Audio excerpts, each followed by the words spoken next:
Well, we were just here talking about the war on Christmas. Obviously, there's this latest terror attack that happened today in Germany. It took place at a Christmas market. So far, 9 people reported dead, 50 plus more injured. So this is another instance of where we're seeing people being targeted for their faith, for their beliefs, for celebrating their own country. Germany, Sweden, they're actually changing the name of their Christmas treats. They're going to be called holiday treats because they don't want to offend anyone who might dislike the fact that we celebrate Christmas, a Christian holiday. But now, let's not forget, in addition to Christmas, we also are going to have to hear stories about what's coming out on New Year's Eve. And Owen, I wanted to get your take on this because you really brought up a good point of if we're bringing in refugees that we can't vet, are we going to have to start changing our traditions and the things that we do in this country? We're already starting to see schools and college campuses not allowing any Christmas decorations because they don't want to offend anyone. But this story coming out of the Huffpo, they have a Syrian refugee who is a columnist, and he's reporting a lot on the migrant crisis there in Germany. And he tweeted out, this is 18-year-old Aris Bacho, he tweeted that the women at those New Year's sex attacks, it's the women's fault. He said most of the time, the women are to blame to be alone at night. On the other hand, the refugees should behave. So here is kind of a little window into the mind of Syrian refugee men who's saying, you know, it's the women's fault. They're out at night. No, in that country and in our country, women are allowed to walk wherever the hell they want at whatever time, and they don't have to worry about being attacked sexually by some migrants. Well, and think about this too, Leanne. So you brought this story to my attention. Now, first of all, this guy's 18 years old. Okay, so he's still young. I would imagine that most of his thoughts as far as this is concerned are probably brought on by his father or by whatever the male figures are. That's his upbringing. That's how he views the world. Basically, women get no rights. That's their culture, okay? So regardless of how I feel about that, that's how he's brought up, and that's what we don't want to infiltrate our culture. And as far as the future is concerned, you mentioned that's my biggest fear is I don't want to bring a family into the world or into America. You know, I want to be able to raise kids the same way I was raised. You know, I want my kids to be able to celebrate Christmas freely, to move out their land freely, and to not have to be afraid of terror attacks or whatever it is because you're Christian or whatever. But think about this on the flip side too, Leanne.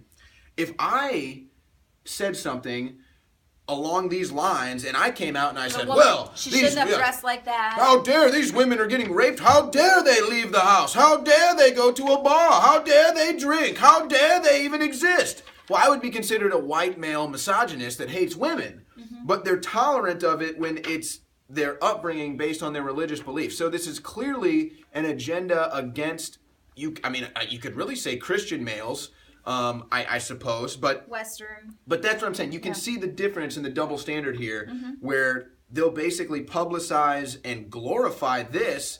Oh, New Year's sex attacks are the women's fault. They should have been wearing a burqa. For just roaming about freely. They didn't want to be sexually attacked. I mean, you don't want that, Leanne. You want to go celebrate Christmas. You don't want to go walk around on the streets with your girlfriends at night and worry about getting molested and raped like it's your fault. That's absurd. Exactly. I mean, as a woman, you always have to be careful. This is, you know, it is what it is. Except for in the West, we have come a long way to where men don't rape people. They don't look at a woman and say, well, she was dressed provocatively, so that she was gives me the right. No, you're going to jail. You have your few here and there that do it, but this is like a culture. This is a belief. If you're showing your ankles or your hands, you are inviting sexual attacks.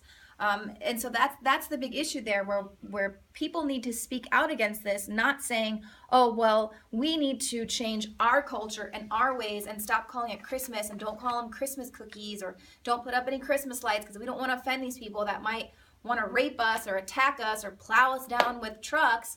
And, you know, the issue today with what we saw with the Russian ambassador, the guy was saying that it's, you know, it's the fact that they're in Aleppo and that if you're killing in Aleppo, then we're going to kill you here. And that's what we're starting to see kind of trickle out is this ISIS ideology. People very angry about what's going on in Aleppo with this regime change war. And we're not even getting the real story. We're getting fake news from all angles. So and think about, there's almost a trap element of this too, where, you know, imagine you're a woman in Germany or France and you've got this mass influx of these migrants. who view you as a second life form, who view you as lower than themselves, and think it's perfectly reasonable for you to just rape them because you have all these excuses, whether they were walking around freely, whether they weren't in a burqa, whether they weren't with a man, whatever it is. Same with underage boys. And here's yeah, that's true too, as well. But here's the trap for me, Leanne, and because I'm thinking, okay, let's say that they're going to continue with these policies, bringing all these migrants in here. Let's say they're going to continue, and we're sitting here scratching our heads. Well, what can we do? What am I supposed to do if I'm at the Christmas market, and some guy shouts Allahu Akbar and blows himself up, or tries to drive a car in, or tries to rape, or you, for example. Actually, this might be a better example. They keep bringing them in. You're out with your friends. A migrant sees you dressed like that, says that, oh, this is a fair rape target here. Well, what the heck are you supposed to do? Boom. That's what you have a Second Amendment for. If your government is going to completely let you down and completely create an unstable atmosphere, then you better damn well believe that's why you have a Second Amendment right. That's what I think, Leanne. I agree wholeheartedly. Meanwhile, in Germany and Sweden, they're telling girls to protect themselves with rape bracelets.